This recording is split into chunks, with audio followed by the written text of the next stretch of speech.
Este espacio está diseñado para que podamos obtener un panorama claro de las obligaciones que en materia de seguridad y salud en el trabajo nos corresponde en nuestra calidad de empleadores. En ese orden de ideas, nuestra agenda del día de hoy va a tener 5 puntos. El primero, en el cual verificaremos qué es seguridad y salud en el trabajo. Un segundo punto en el cual entenderemos la importancia desde una órbita general y obviamente ya más aterrizada a la realidad de cada una de nuestras empresas. En tercer lugar, precisaremos cuáles son las obligaciones que en materia de seguridad y salud en el trabajo le corresponden a los empleadores para después y en un cuarto momento verificar qué pasa si incumplimos esas obligaciones, es decir, cuáles son las responsabilidades legales en las que podemos incurrir en caso de incumplimiento. Después, y como una quinta parte de nuestra charla, revisaremos casos de la vida real en los que existió un incumplimiento y verificaremos qué pasó en esos casos en particular y cerraremos con unas reflexiones al respecto. Para empezar, y como primer punto, tenemos que abordar qué es seguridad y salud en el trabajo. Para esto tenemos una definición en el decreto 1072 de 2015, pero la idea de hoy es hacerlo mucho más entendible para todos nosotros y básicamente esta es una disciplina que debe ser entendida como encaminada a promover mejores condiciones de salud para los trabajadores y en ese sentido mejorar sus condiciones de trabajo. Esto obviamente se hace a través de un sistema THBA, lo cual no es otra cosa que un sistema de ejecución continua y de trabajo permanente. ¿Esto qué quiere decir? Que los trabajos que se hacen a través del sistema de gestión, pues nunca finalizan, pero tienen, de acuerdo a su periodo en el que se encuentran, un ciclo diferente que obviamente siempre va a proponer un trabajo de mejora y de seguimiento de nuevas metas en nuestro alcance. Entonces, dicho esto y teniendo en cuenta que seguridad y salud en el trabajo debe ser entendida como una disciplina que básicamente trabaja en pro de las condiciones de salud de todos nosotros en nuestro ámbito laboral, yo quisiera hacerle una pregunta a nuestra audiencia y es, ¿cuál consideran que es la importancia de seguridad y salud en el trabajo? Ok, listo. Entiendo. Entonces, todos estamos afirmando que su importancia es porque está relacionada con nuestra salud y nuestro bienestar. Bueno, esto dejémoslo aquí en el tintero y vamos a revisar desde el punto de vista académico y un poco más general por qué es importante nuestro sistema de gestión en seguridad y salud en el trabajo y adicionalmente, pues, cumplir con las obligaciones que tenemos en esta materia. Entonces, bueno, lo primero que tenemos que revisar es que sobre este tema, es decir, sobre el impacto de las obligaciones de seguridad y salud en el trabajo a nivel nacional, existe una estadística que lleva el Ministerio de Salud y de Protección Social junto con el Ministerio de Trabajo acerca del impacto que las actividades de promoción y prevención, que son la base de nuestro sistema de gestión, tienen a nivel país. En este orden de ideas, la primera diapositiva que ustedes ven nos muestra la cantidad de afiliados al Sistema General de Riesgos Laborales que tiene Colombia en este momento. Esta estadística se lleva desde 1994 hasta la fecha.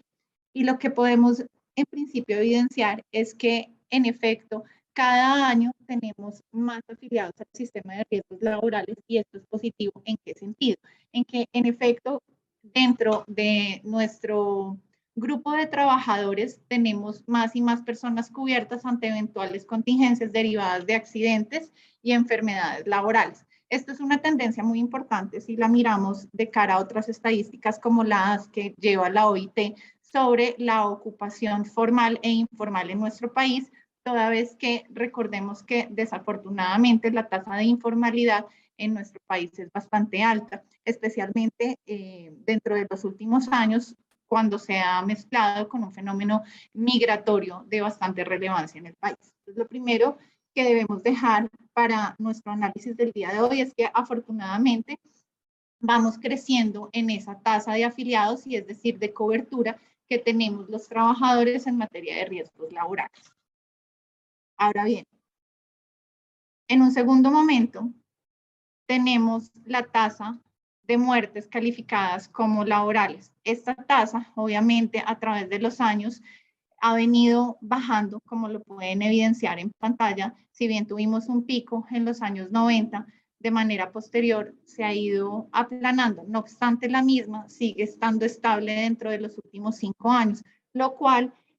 muestra importancia para nuestro estudio, toda vez que existe algún factor que en efecto no deja que esta tasa siga bajando, porque la ideal es que llegue a cero en la medida en que nosotros podamos prevenir y promover condiciones de trabajo seguros y sitios de trabajo seguros, pues deberíamos tener una accidentalidad de cero. Y obviamente de muertes cero. En este sentido, también vemos nuestra siguiente diapositiva, que nos habla de las enfermedades calificadas como laborales. Si bien esta estadística nos muestra que a nivel país tenemos una línea realmente baja, tenemos un pico en el año 2019-2020 por enfermedades laborales, lo cual pues claramente es de preocupación y de alerta, toda vez que nos llama la atención o nos trae el requerimiento a trabajar en esta área. Finalmente, vemos cómo estos indicadores en materia de riesgos laborales se ven mucho más alterados o mucho más presentes de acuerdo al sector económico en el que nos encontramos. Entonces, en efecto, tenemos que mayores accidentes los encontramos en el sector inmobiliario, en el sector manufacturero y en el sector de la construcción. Esto quiere decir que tenemos actividades que se caracterizan por ser alto riesgo y que necesitan ser intervenidas aún con mayor inteligencia y mayor estrategia, toda vez que si lo estuviéramos haciendo de manera idónea y de manera correcta, pues estos indicadores deberían estar más bajos. En materia de enfermedades, tenemos que el área más afectada para el año 2020 fue el sector de servicios sociales y de salud. Y por último, tenemos que el de muertes como consecuencia de un accidente laboral fue el de minas y canteras. En este orden de ideas, pues podemos concluir que estos son espacios que tenemos que trabajar y revisar. En este orden de ideas y conforme a esta estadística, podemos tener una conclusión muy aparejada a lo que nos decían nuestros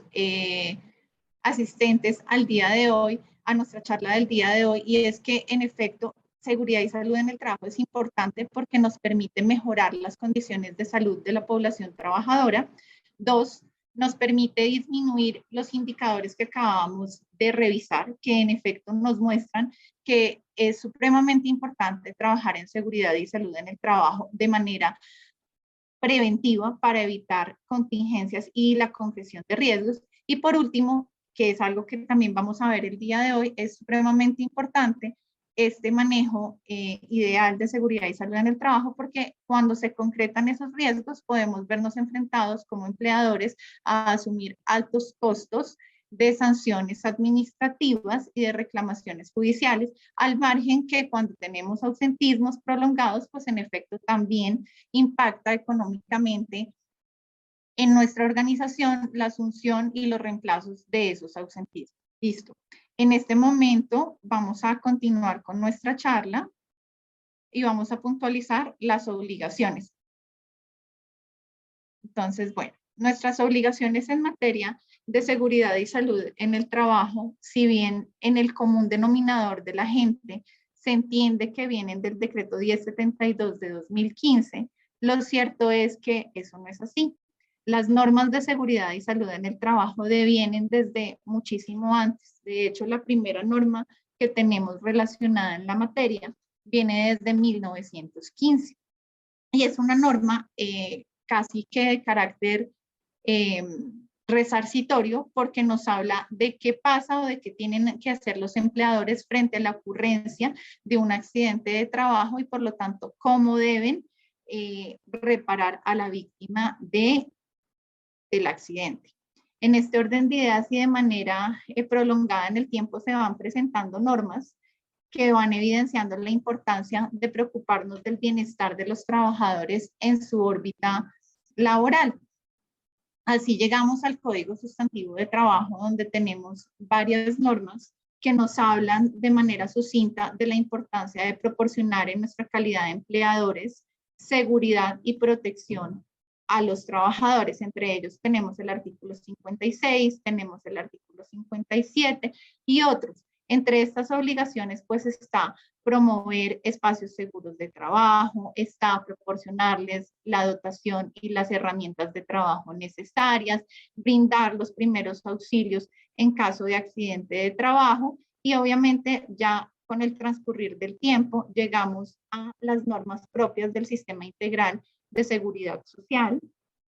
que básicamente aquí arrancamos con la Ley 100 de 1993, la cual en sus artículos finales 249 y siguientes nos empieza a hablar del sistema de riesgos laborales, que en efecto es aquel sistema que se dedica a prever las contingencias derivadas de los accidentes y de las enfermedades laborales y establece aquellas prestaciones tanto asistenciales como económicas que le corresponden a los trabajadores en dado caso que se dé el riesgo por el cual están asegurados.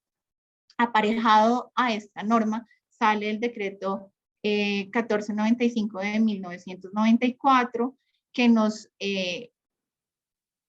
reglamenta todo el sistema de riesgos laborales y obviamente de manera posterior la ley 1562 de 2012 y con esta ya llegamos a hablar puntualmente de seguridad y salud en el trabajo con el decreto 1072 de 2015 que puntualmente y pues para la charla del día de hoy nos trae nuestras obligaciones en materia de seguridad y salud en el trabajo. En este sentido, este decreto va acompañado en la práctica de la resolución 312 de 2019. ¿Por qué digo que va acompañado? Porque si bien es cierto, en el decreto 1072 tenemos el marco general de todas las obligaciones que en materia de seguridad y salud en el trabajo debemos cumplir como empleadores, es la resolución 312 la que nos trae cómo debemos cumplir los mínimos necesarios para garantizar unas buenas condiciones de trabajo y una mejora continua por la salud de nuestros trabajadores. En este sentido, la norma nos hace una clasificación y nos dice, y de hecho esto lo dice desde el decreto 1072 de 2015, que el cumplimiento en la materia de todas las obligaciones de seguridad y salud en el trabajo van a depender o van a cambiar de una empresa a otra porque la realidad de cada empresa es diferente, atendiendo al número de trabajadores que tenga y al riesgo al que se encuentren adscritas. En este punto y para efectos de seguridad y salud en el trabajo es necesario tener en cuenta que cuando hablamos de trabajadores,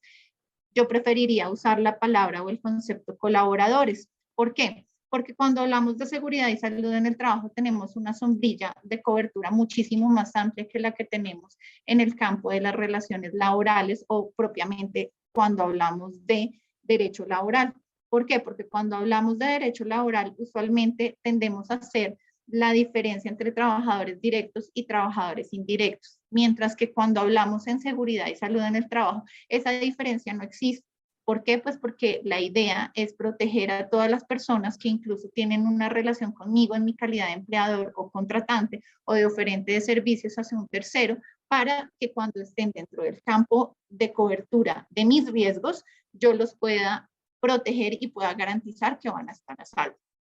En este orden de ideas, la resolución 312 nos trae una clasificación de 4 puntos. Básicamente son 3 porque el segundo lo vamos a ver, es un caso muy especial, son unidades de producción agropecuaria de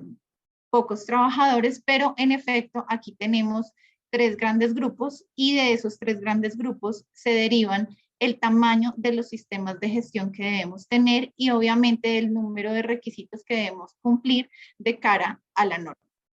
En este sentido, el primero es el estándares mínimos para empresas con 10 o menos trabajadores con riesgos 1, 2 y 3. El segundo era el que les comentaba, que es un caso especial y son los estándares mínimos para unidades de producción agropecuaria o menos, que en la práctica nos habla de 3 estándares.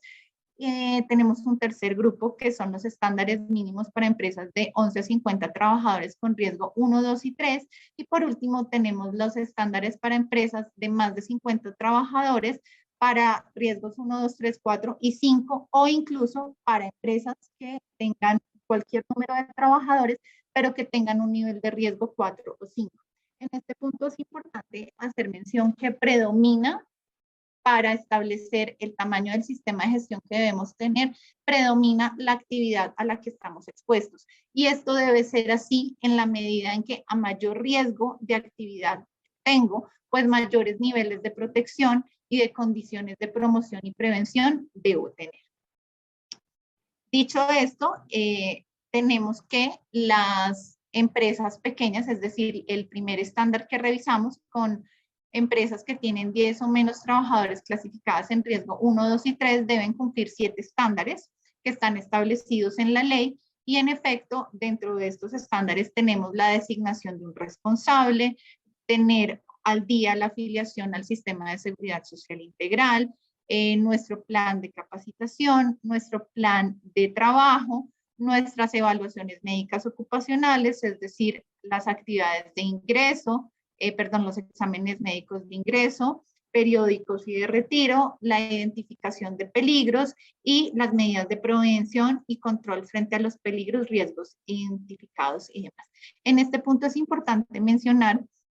que es un error común de las empresas decir que tienen únicamente el sistema porque ya cumplieron con estos requisitos. Recordemos que los sistemas de gestión son esos, sistemas de gestión que tienen un planear, tienen un hacer, tienen un verificar y tienen un actuar. ¿Esto qué quiere decir? Que a partir de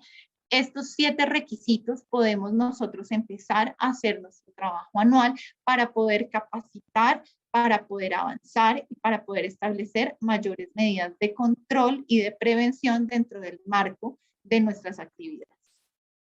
Ahora bien, también tenemos la segunda clasificación de empresas y en esta, como les mencionaba, son únicamente 3 estándares que aplican para esta clase de compañías. Es la identificación de peligros, la evaluación y valoración de riesgos, las actividades enfocadas a la prevención de accidentes de trabajo y enfermedades laborales con base en esos peligros. Y por último, proteger la seguridad y la salud en el trabajo de las personas que desarrollan las actividades. Tenemos seguidamente los estándares mínimos para las empresas con 11 a 50 trabajadores clasificadas en riesgo 1, 2 y 3, en la cual obviamente ya tenemos un nivel mayor de requisitos por cumplir y de acuerdo a la norma, pues son 21. Seguidamente tenemos ya el sistema de gestión más grande que podemos tener, que hace referencia al cumplimiento de 60 estándares mínimos. Teniendo en cuenta lo que acabamos de ver, quisiéramos hacerles algunas preguntas a los asistentes del día de hoy. Entonces, la primera pregunta es, ¿las obligaciones de seguridad y salud en el trabajo se encuentran únicamente en el decreto 1072 de 2015 y en la resolución 312 de 2019? En pantalla tenemos que nuestra audiencia tiene un 20% para la respuesta sí y un 80% para la respuesta no. Recordemos que la pregunta es la siguiente. ¿Las obligaciones de seguridad y salud en el trabajo se encuentran únicamente en el decreto 1072 de 2015 y en la resolución 312 de 2019? En efecto, la respuesta correcta es no. Recordemos que mirábamos cómo hay un sinnúmero de normas en materia de riesgos laborales que incluso hoy en día no son aplicables de acuerdo a nuestra actividad y a nuestro campo de actividad económica. Por lo tanto, si bien tenemos en el decreto 1072 de 2015 y en la resolución 312 de 2019 aquellos estándares mínimos que debemos cumplir en materia del sistema de gestión de seguridad y salud en el trabajo, lo cierto es que tenemos que tener dentro del radar que estas obligaciones además existen en otros textos normativos y de igual forma en la medida en que la norma siga vigente, pues nos corresponde a nosotros cumplirla. Bueno, nuestra siguiente pregunta para nuestros asistentes es la siguiente. ¿El sistema de gestión en seguridad y salud en el trabajo no contempla a los contratistas de los empleadores? Por favor, respondan, ¿verdadero o falso? Respuestas verdadero, un 5%, falso, un 95%. Aquí la respuesta correcta es falso. En efecto, nuestros asistentes que votaron por esta opción tienen la razón, porque recordemos que el sistema de gestión y en general las normas de seguridad y salud en el trabajo son mucho más amplias en su cobertura y tenemos que tener en cuenta a todas las personas que de alguna forma hacen parte de nuestra actividad económica. Por eso, en algún momento les decía que de acuerdo a mi concepto personal, deberíamos tener la palabra colaboradores en vez de trabajadores en la norma, toda vez que, pues en efecto, no únicamente se hace el sistema de gestión o el cumplimiento de las obligaciones en esta materia con dirección a los trabajadores, que esta es una gran diferencia cuando hablamos de temas de carácter laboral. Bueno, entonces, continuemos en nuestra agenda. Tenemos una última pregunta en esta materia y es la siguiente. ¿El riesgo de la actividad económica de la empresa es determinante para establecer el número de estándares a cumplir? ¿Sí o no? Y aquí podemos ver que en efecto tenemos un sí con 86% y un no con un 14%. Entonces, vamos a leer nuevamente la pregunta y vamos a aclarar cuál es la respuesta correcta. Entonces, ¿el riesgo de la actividad económica de la empresa es determinante para establecer el número de estándares a cumplir? La respuesta correcta es sí. De acuerdo a nuestra normatividad vigente, hoy en día es determinante el riesgo de la actividad que nosotros ejecutamos en nuestro día a día para determinar cuál es el número de estándares mínimos a cumplir y a gestionar dentro de nuestro sistema de gestión. De hecho, recordemos que cuando tenemos actividades en riesgo 4 y 5, que son las más altas, no importa el número de trabajadores que tenemos o de colaboradores que tenemos, lo cierto es que debemos dar el cumplimiento total y debemos acogernos al sistema de gestión de seguridad y salud en el trabajo más extenso, que en este caso es de 60 requisitos.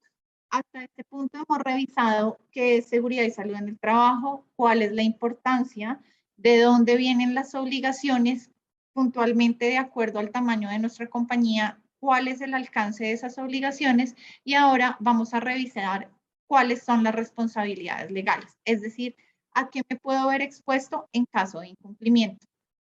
En este punto tenemos básicamente 4 responsabilidades: la administrativa, la civil, la penal y la derivada propiamente de riesgos laborales. En ese sentido, la primera que vamos a revisar es la responsabilidad administrativa. Esta es una responsabilidad que está en cabeza del Ministerio de Trabajo, quien tiene la obligación de verificar que contratantes y empleadores estén dando un cabal cumplimiento a sus obligaciones formales derivadas de la ley. Este ente tiene la facultad sancionatoria en caso de verificar el incumplimiento por parte de los empleadores y contratantes o en general de la persona a la cual él fiscalice. Como podemos ver en pantalla, este ente puede imponer sanciones que van desde un salario mínimo hasta 1,000 salarios mínimos y en efecto puede hacerlo por 3 razones: porque verifica el incumplimiento del sistema de gestión en seguridad y salud en el trabajo y de las obligaciones del empleador en general; 2, por omitir realizar el reporte de accidentes y enfermedades laborales en los términos de ley; y 3, por una muerte ocasionada en el marco de las relaciones laborales derivada del incumplimiento de las obligaciones de seguridad y salud en el trabajo.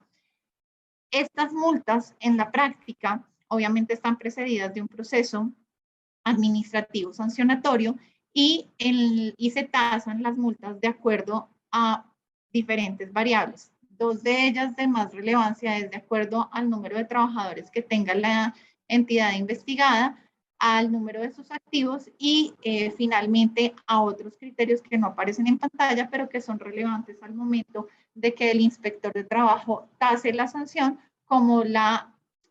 recurrencia o en su incumplimiento o en actividades por el estilo. Seguidamente tenemos la responsabilidad civil, y la responsabilidad civil se fundamenta desde el punto de vista de las relaciones laborales en el artículo 216 del Código Sustantivo de Trabajo, el cual dispone que cuando exista una culpa suficientemente comprobada del patrono en la ocurrencia de accidentes de trabajo o enfermedades laborales, está obligado a la indemnización total y ordinaria de perjuicios. En la práctica, estos perjuicios se dan, estas indemnizaciones se dan derivados de perjuicios que sufren las personas como consecuencias de accidentes o enfermedades, y estos perjuicios pueden ser materiales o inmateriales. Dentro de los materiales tenemos conceptos en la jurisprudencia como lucro cesante consolidado, lucro cesante futuro, y como perjuicios inmateriales tenemos daño moral y daño a la vida en relación. Seguidamente tenemos la responsabilidad penal. Básicamente aquí hacemos referencia a los delitos contra la vida y la integridad personal, a diferencia de las dos responsabilidades anteriores que le caben o que son dirigidas más bien a las personas jurídicas. Aquí ya estamos hablando de una responsabilidad penal propiamente hablando, que va dirigida a las personas naturales, representantes legales y representantes del empleador en la materia. En efecto, cuando vemos que alguien muere o alguien se enferma como consecuencia del incumplimiento de las normas en seguridad y salud en el trabajo, nos podríamos encontrar frente a demandas, ya sea por homicidio o por lesiones personales, de acuerdo a los artículos correspondientes del Código Penal. Y en esta materia, las sanciones a las cuales se puede ver enfrentada la persona respectiva pueden ser de dos tipos. Una, multas, y adicionalmente la privación de la libertad. En estos casos, a pesar de que el Ministerio de Trabajo en diferentes charlas menciona que es una responsabilidad que en efecto desde el punto de vista académica se puede crear, pues en la práctica no se han conocido casos. En algún momento, cuando estuve atendiendo otra charla sobre este particular, se decía que pues no hay mucha jurisprudencia al respecto porque son casos que desafortunadamente se resuelven en una etapa conciliatoria en la Fiscalía.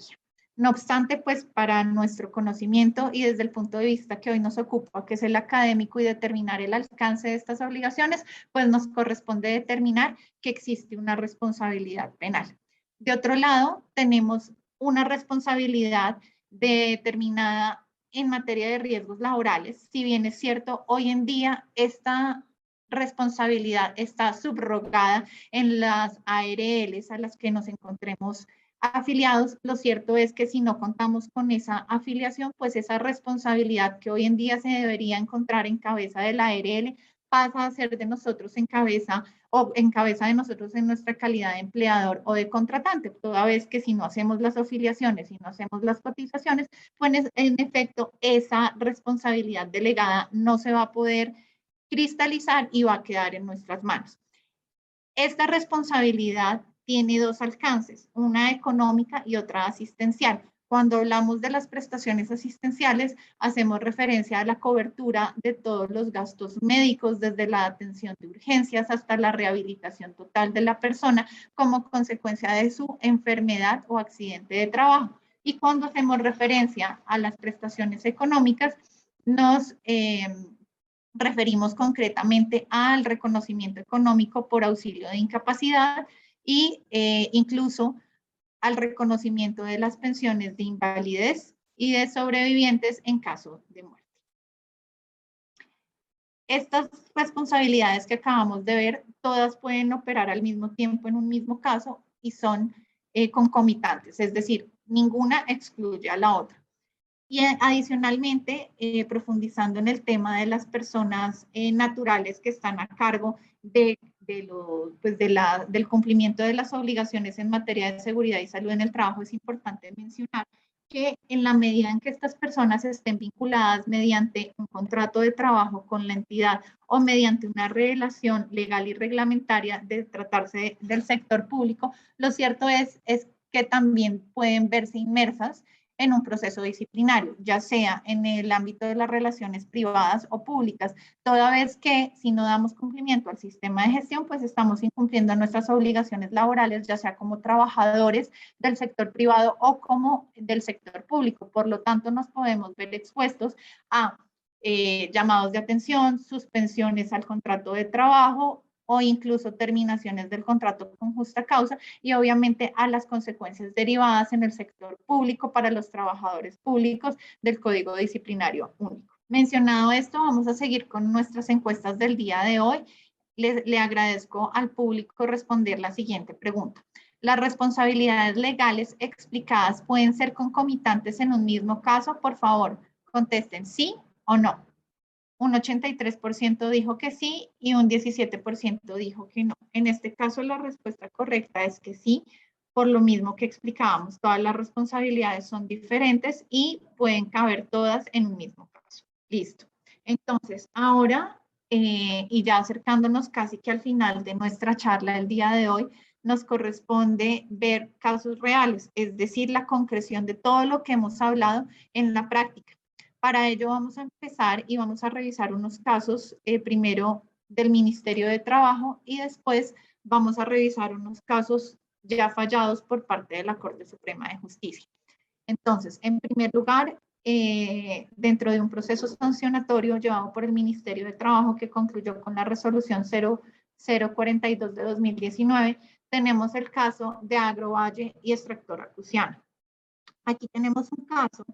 en el que en efecto intervienen dos empresas. Una, Agrovalle, interviene como empleadora del ex trabajador y Extractora Cruciana interviene porque ella tiene vínculos económicos y vínculos laborales con Agrovalle, y en el caso en particular, la persona que se accidenta es en las instalaciones de Extractora Cruciana, mientras que pues es trabajador de Agrovalle. Este caso se caracterizó por lo siguiente, y es, tenemos un trabajador que ejercía el cargo de supervisor de maquinaria, estaba en campo en las instalaciones de Agrovalle, y en efecto, a pesar de que estaba en campo, estaba descansando, era un día lunes, festivo o domingo, y realmente no tenía turno de trabajo, pero adelantándose a las actividades que tenía que hacer en la semana, decidió llevar a las instalaciones de Extractora Cruciana el tractor y el vagón que estaba pegado al tractor para hacerles mantenimiento.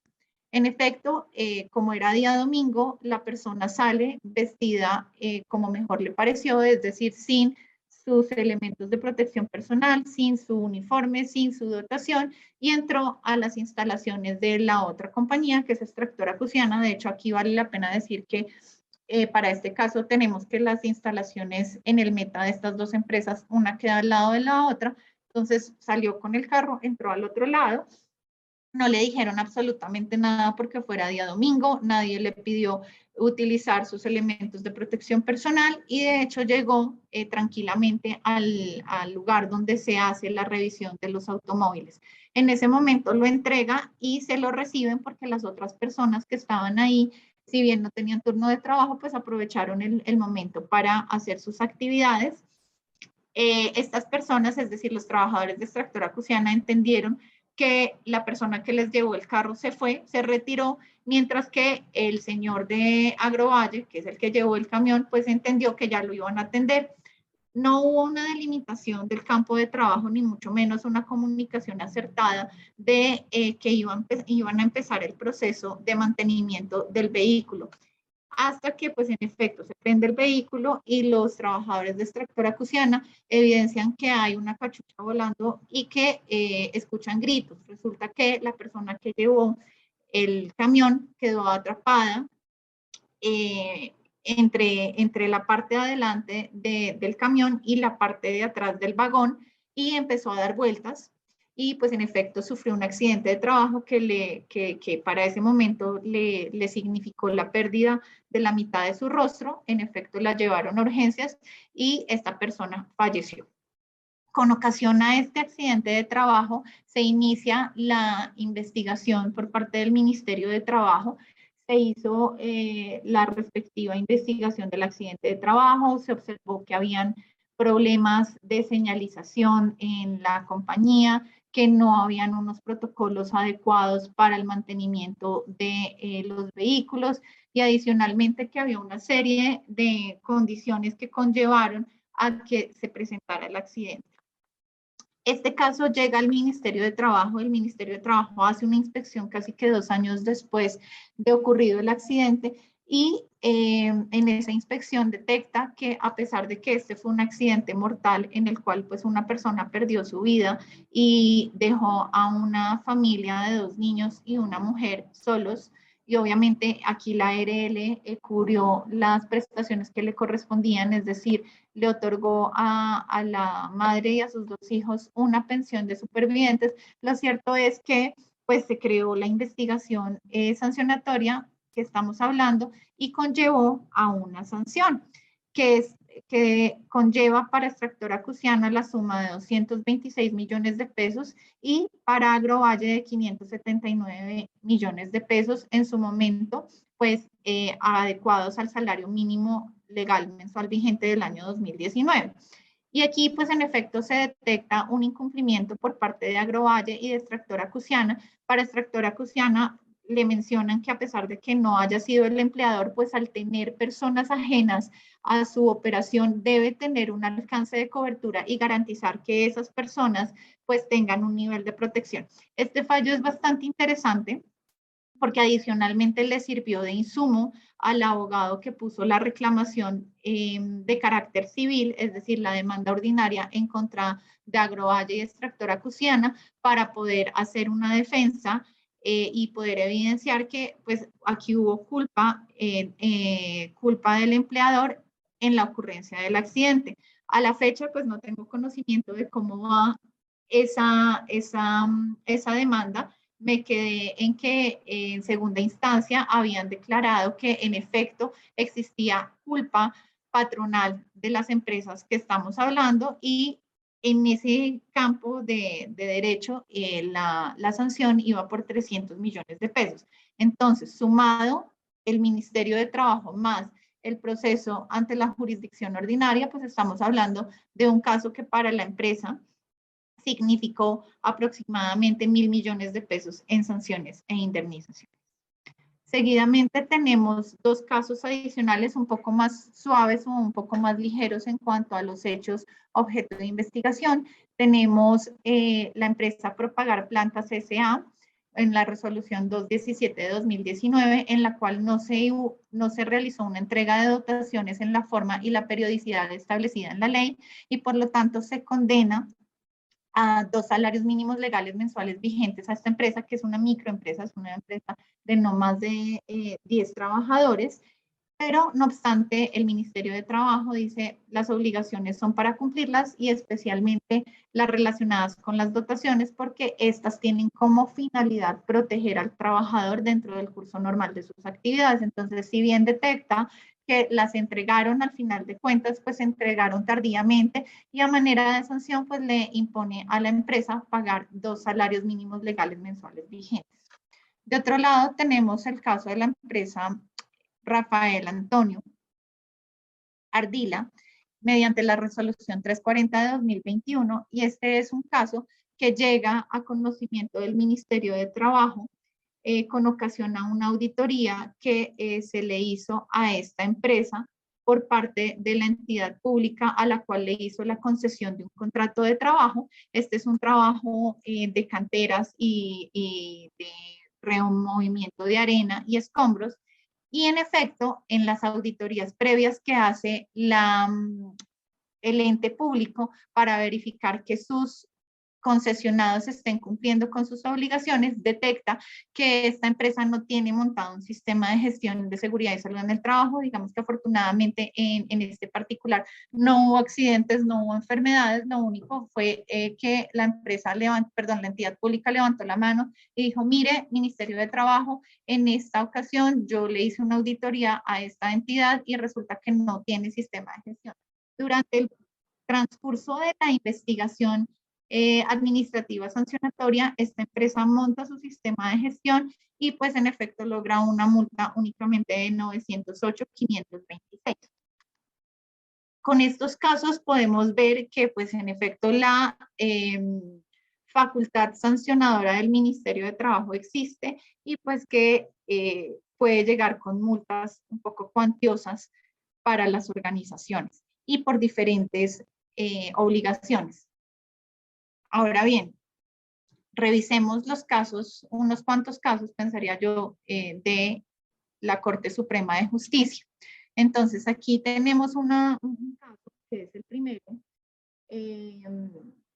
el cual existe una demanda porque la persona sufrió un accidente de trabajo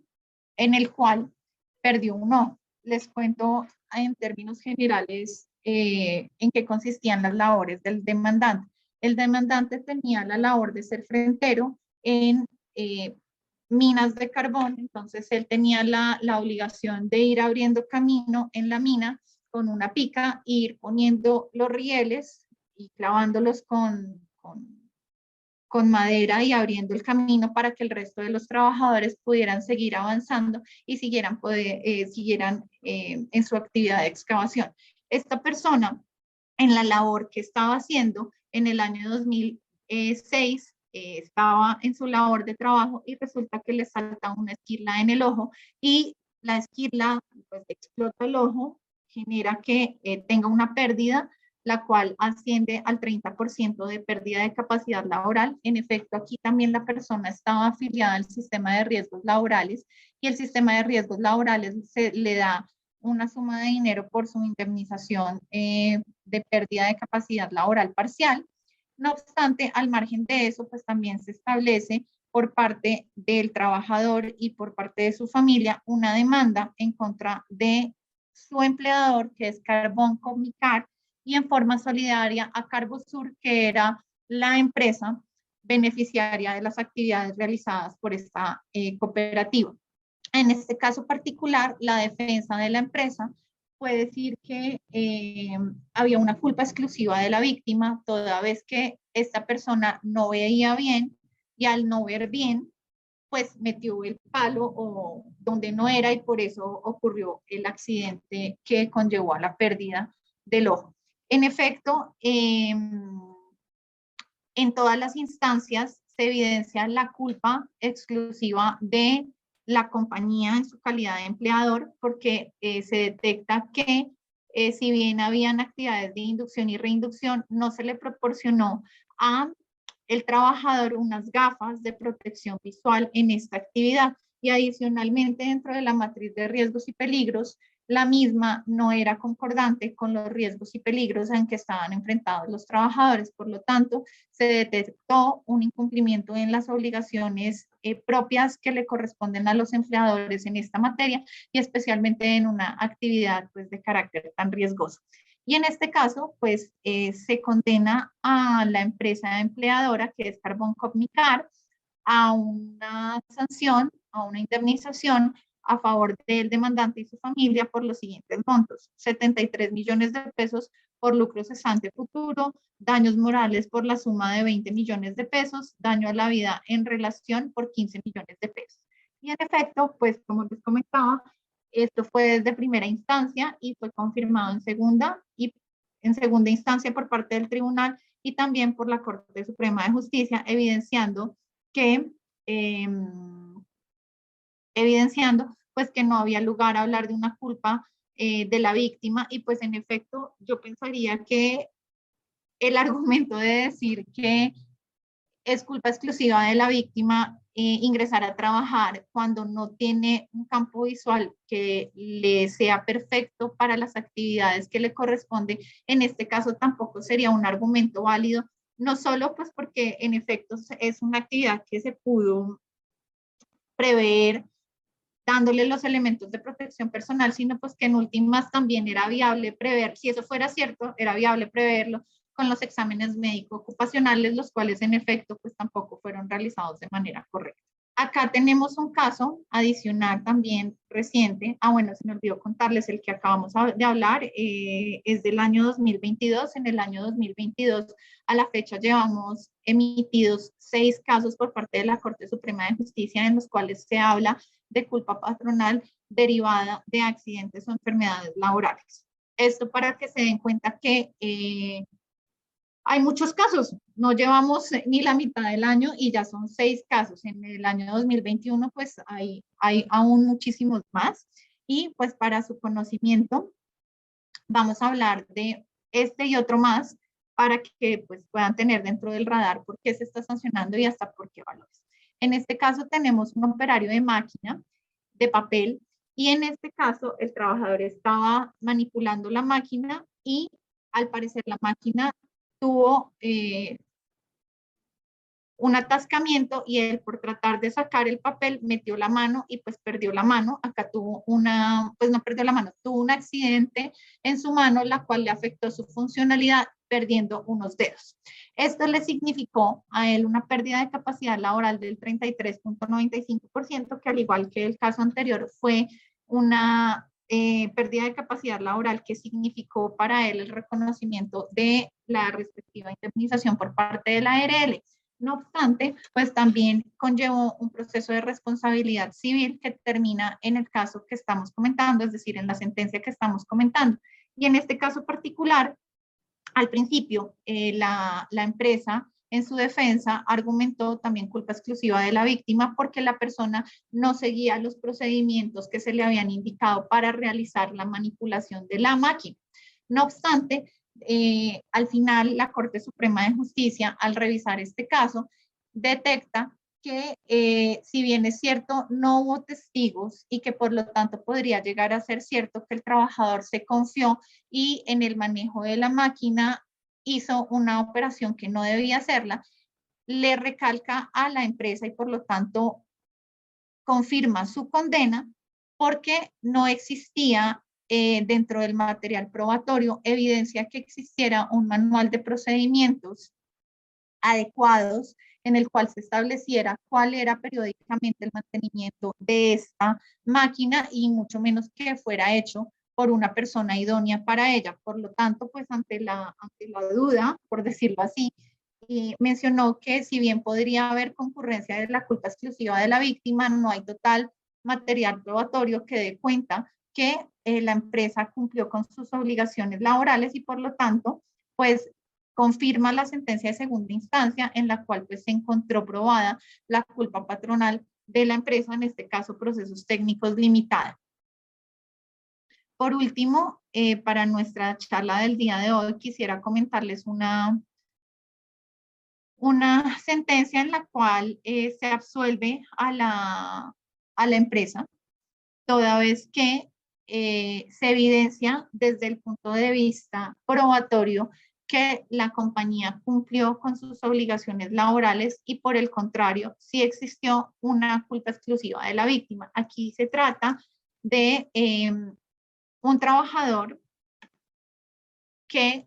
perdió la vida junto con otros dos, pero hablo únicamente de un trabajador porque fue él, perdón, no él, sino fue su familia la que puso esta reclamación. Y entonces el accidente se da porque un vagón se desprende y él estaba pasando por un lugar no permitido y pues a él y a sus otros dos compañeros se los llevó el vagón, ocasionándoles la muerte. En efecto, pues aquí la compañía alega que estaba prohibido transitar por ahí y que en efecto habían habilitado otros caminos de salida segura para los trabajadores y fueron ellos los que negligentemente decidieron hacer caso omiso de salir por ahí. En este caso, pues se pudo ver que no solo las instalaciones contaban con una muy buena señalización, que su sistema de gestión estaba al día, que esto se había socializado en reinducciones e inducciones generalizadas de la empresa, sino pues que en efecto aquí fue un error de las personas a las cuales les atropelló el vagón y por lo tanto conllevó la muerte. Y aquí pues en efecto no hay lugar a ninguna indemnización y por el contrario se resalta el buen cumplimiento de parte de la compañía. En el mismo sentido y a pesar de que no esté en nuestras fichas del día de hoy, también aprovecho y les cuento un caso que me pareció súper interesante de una empresa de seguridad en la cual un guarda de seguridad muere como consecuencia de un tiroteo y su familia reclama y hace la solicitud de una indemnización en los términos del artículo 216, alegando que el señor había fallecido como consecuencia de que la empresa no le había proporcionado un chaleco de protección, que si él hubiera tenido un chaleco antibalas, en efecto, el día del atraco, pues él no hubiera fallecido con ese tiro. Al principio, el juzgado que conoce ese caso le da la razón a la familia y dice, oiga, sí, qué irresponsabilidad, la empresa no cumplió con sus obligaciones de seguridad y salud en el trabajo y la condena. No obstante, en segunda instancia y en la Corte Suprema de Justicia se revisa el caso mucho más profundamente y se dan cuenta que la empresa de seguridad tiene sectorizados los sitios donde presta sus servicios de seguridad por niveles de riesgo 1, 2, 3, 4 y 5. Y de acuerdo a ese riesgo, tiene determinada los elementos de protección personal que le da a sus trabajadores. En efecto, aquí estábamos frente a un trabajador que estaba en una zona 1, donde no, de acuerdo al análisis de riesgo que se hizo, no debía contar ni con armas ni con otro elemento diferente a los que él ya tenía. Y por el contrario, se pudo demostrar que el señor no cumplía con los procedimientos de abrir y cerrar la puerta y de identificar a los visitantes del edificio. Por lo tanto, en este caso también, que les estoy comentando, pues la empresa salió avante y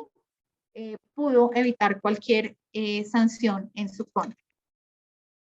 Dicho esto, pues tenemos que, en efecto, pasan casos, pasan muertes, pasan accidentes, y la mejor forma de afrontarlas obviamente es desde la promoción y la prevención, porque esto nos va a permitir contar con argumentos sólidos para enfrentar esas reclamaciones. Ya entrando al final de nuestra charla y como conclusión, quisiéramos dejarles estas reflexiones finales, porque desde nuestra órbita académica y profesional estamos completamente seguros que seguridad y salud en el trabajo es una órbita de competencia en la cual se debe trabajar día a día. Para ello es importante que todos, desde la alta gerencia hasta la base de los trabajadores, entienda en sus propias palabras qué es seguridad y salud en el trabajo, cuál es su importancia, por qué en este sentido, cuando entendemos qué es y por qué es importante, vamos a tener la previsión de acudir a las capacitaciones, de destinar recursos para ejecutar todas las actividades propias del sistema y obviamente propinar la participación de todos en ellas.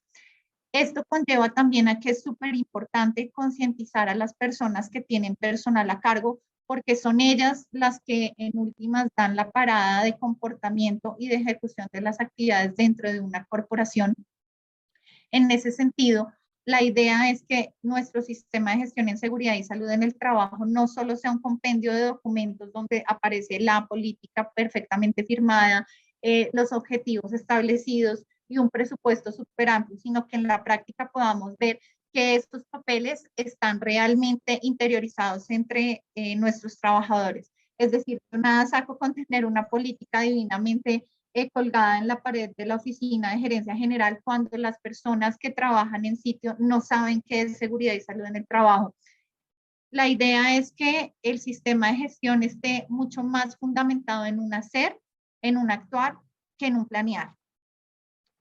Finalmente, tenemos que tener presente también que obviamente en estas actividades hay un ente de control y por lo tanto todos los requerimientos que vengan del Ministerio de Trabajo o incluso de nuestra ARL deben ser atendidos, deben ser ejecutados y atendiendo que seguridad y salud en el trabajo es una disciplina multidisciplinaria, es decir, en la cual caben diferentes profesionales. Obviamente lo importante es que todos tengan su licencia en seguridad y salud en el trabajo, nos asesoremos en cada tarea por parte de un experto. Muchas veces se entiende que una única persona puede hacerlo todo y no es tan cierto, porque recordemos que, como les decía, seguridad y salud en el trabajo es multidisciplinaria y hay muchas actividades que más allá de que un profesional con conocimientos en seguridad y salud lo pueda realizar, no es el competente. Les doy un caso para dejarlo sobre la mesa. Yo puedo ser abogada con licencia, pero yo no podría ejecutar de manera idónea un profesiograma, porque para un profesiograma es mejor contar con unos conocimientos médicos que seguramente el médico que estudió tantos años de medicina y que tiene su título como médico lo podrá hacer mucho mejor que yo. De igual forma, en el caso del asesoramiento en temas legales, pues seguramente lo podremos hacer mejor nosotros que un profesional que tenga otra área de competencia. Una vez nosotros entendamos qué es seguridad y salud en el trabajo y realmente lo gestionemos desde el día a día, esto nos va a ayudar en dos frentes. Uno,